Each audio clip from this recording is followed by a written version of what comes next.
Hervé Letellier. Merci d'être dans Culture. Vous avez forcément lu son livre, L'Anomalie Prix Goncourt 2020, l'un des concours les plus successful de la planète. 1,5 million d'exemplaires vendus, 42 traductions dans le monde et une adaptation en série. Mais voilà, on n'en parle pas tout de suite. Bien sûr, il y a eu le confinement et les Français ont dû lire. Que faire d'autre? Bien sûr, ce livre est bon, mais ça n'explique toujours pas ce démentiel succès. Mais pour ceux qui ne connaissaient pas Hervé Letellier avant, ce n'est pas que l'anomalie. Il a écrit des livres titrés Joconde jusqu'à 100. Moi, je suis fan. Il a écrit coécrit des BD, Un poulpe, de l'opéra rock, du théâtre, Mon dîner avec Winston, qu'on avait beaucoup aimé, et qui reprend d'ailleurs en avril au théâtre de l'Atelier. On se demande même si c'est pas Hervé Letellier qui a inspiré un des sketchs de Gad Elmaleh pour la Pizza Hut, parce que c'est exactement le même système du livre Moi et François Mitterrand, l'histoire de quelqu'un qui répond à des lettres types de l'Élysée. Voilà donc, journaliste, romancier, poète, homme complet. On va parler de vous, bien sûr, mais on vous a fait venir en Culture, Hervé Letellier, parce que voilà, cette semaine marque les 40 ans anniversaire de la mort de Georges Perec, le 3 mars 82, il y a donc 40 ans. Vous partagez, vous héritez, ou vous avez hérité de Georges Perec, l'amour qu'il a des mots, des lettres, des consonnes, des voyelles. Oui, l'amour de Georges Perec pour les mots, les phrases et les lettres, effectivement, est un amour assez unique, puisque je pense que c'est de tous les oulipiens le plus oulipien. Il disait qu'il était oulipien à 97%. Moi, je fais partie de cette génération de membres de l'Ouvroir qui sont finalement arrivés après la mort de Perec. Et donc, pour moi, Perec est une figure tutélaire, mais je ne l'ai pas connu. Je l'ai vu une fois dans ma vie, de même que j'ai vu une fois Italo Calvino. Donc j'appartiens à cette nouvelle génération. Tous les membres fondateurs sont excusés pour cause de décès. Et pour moi, Perec est un homme qui m'a beaucoup marqué en tant qu'écrivain, mais que je n'ai pas connu. C'est avant tout pour moi l'homme de la vie mode d'emploi, l'homme des choses et l'homme de Ellis Island. La littérature à contrainte, c'est comment triturer, vous me dites, les lettres, comment inventer des mots, comment les croiser, les faire disparaître. Ce sont des pages entières sans voyelles dans le cas de Georges Perec, ou toujours avec la même. Je propose, Hervé Letellier, qu'on regarde un reportage réalisé par Hélène Corby avec Georges Ploucard, et on revient juste après. Salut les copains. Dans les années 60, un vent de nouveautés a soufflé sur la France, de la politique à la mode en passant par les idées. Au même titre que la nouvelle vague, chère au cinéma, l'Oulipo a déferlé dans la littérature. Cet ouvroir de littérature potentielle a été fondé en 1960 par des auteurs à la recherche d'expérimentation et de modernité, sur les mots, sur les lettres et sur les phrases. Georges Perec était l'un d'entre eux et parmi les plus prolifiques. Il s'est imposé des contraintes d'écriture jamais imaginées jusque-là. Ainsi, en 1969, son livre « La disparition » fait date. Une œuvre entière écrite sans la lettre E.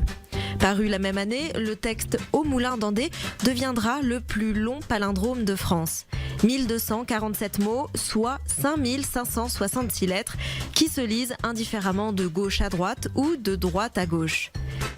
Perec est également l'auteur du plus court pangramme de la littérature française. En 29 lettres, il crée une phrase composée des 26 lettres de l'alphabet.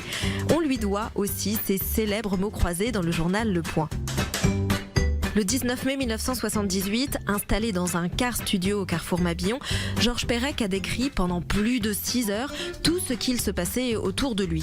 Une performance radiophonique intitulée « Tentative de description de choses vues » qui a inspiré 40 ans plus tard Radio Nova. Pendant 24 heures, hommes et femmes, jeunes et moins jeunes, se sont succédés au micro à ce même carrefour du 6e arrondissement de Paris.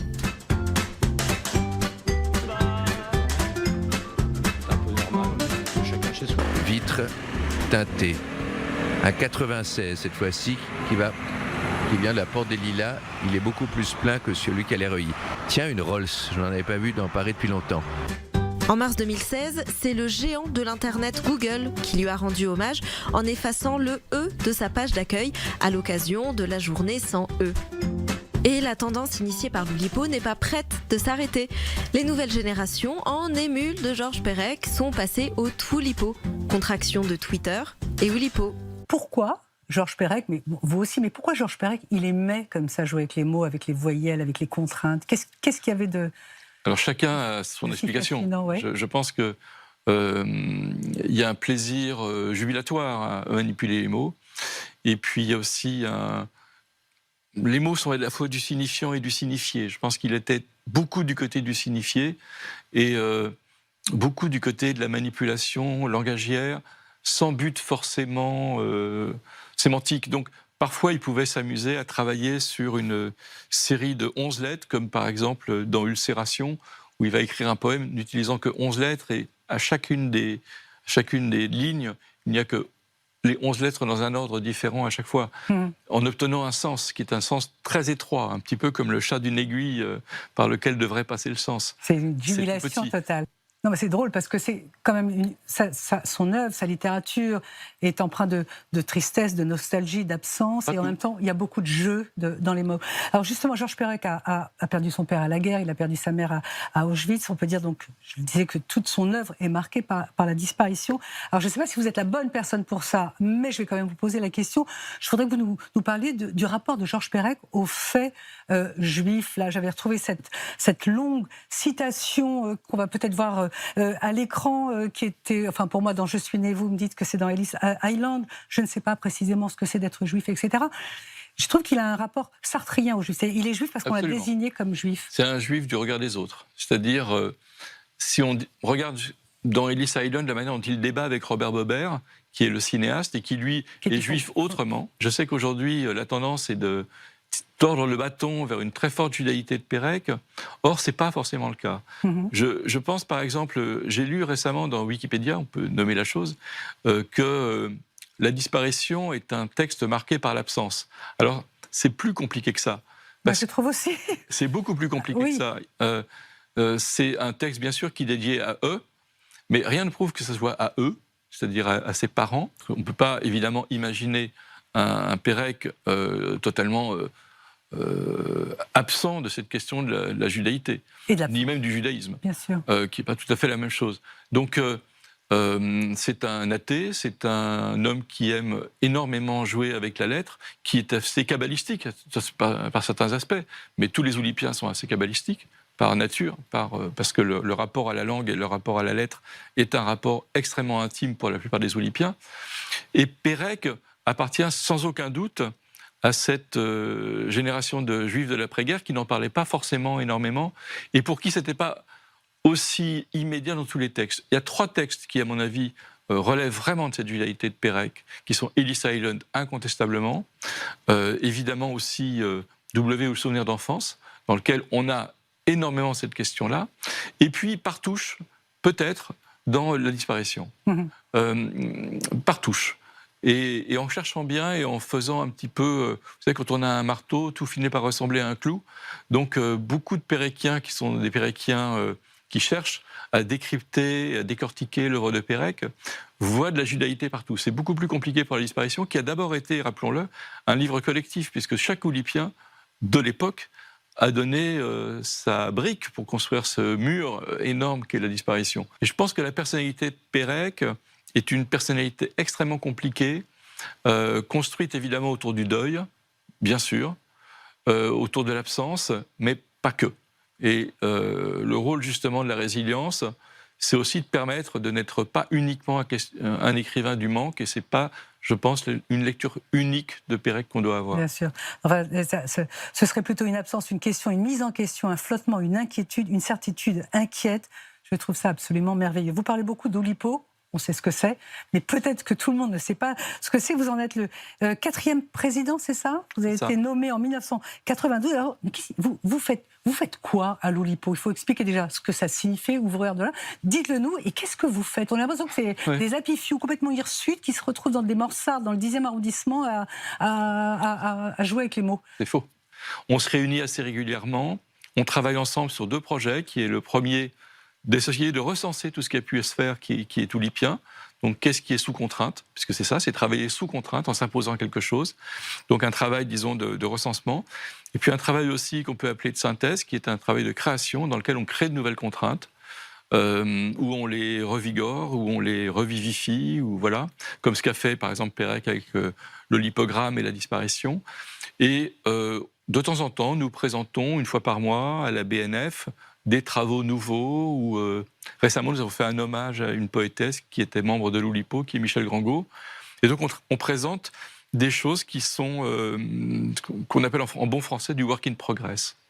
Hervé Letellier, votre vie a dû certainement changer. Je veux dire qu'avant, vous apparteniez à un cercle de happy few d'intellectuels, et puis maintenant, vous êtes une espèce de star. Vous avez changé de vie. Vous portez encore l'anomalie sur le dos, parce qu'on ne s'explique toujours pas. Bien sûr, le confinement, tout ça, je l'ai dit, mais enfin, votre vie a-t-elle changé? Est-ce que vous êtes devenu maintenant une star de la littérature? Non, je crois pas. Est-ce que vous avez une Porsche? Est-ce que vous avez un... Vous voulez que je dise la marque de ma voiture? Non, mais elle est roumaine et elle est non, parce que j'ai lu que vous aviez changé de voiture, c'est pour ça. Oui, c'est Antoine Gallimard qui m'a demandé de changer de voiture parce que la mienne était vraiment trop vieille. J'ai repris la même en neuve. Voilà. Non, mais quand on vend comme ça plus d'1 million d'exemplaires pour un livre, vous attendiez pas. Enfin, vous avez. Non, bien sûr, j'avais d'abord. Vous portez encore ce succès sur le dos. Oui. Disons que je vis encore dans la queue de comète de ce succès. Je pense que ça va durer encore 1 an ou 2.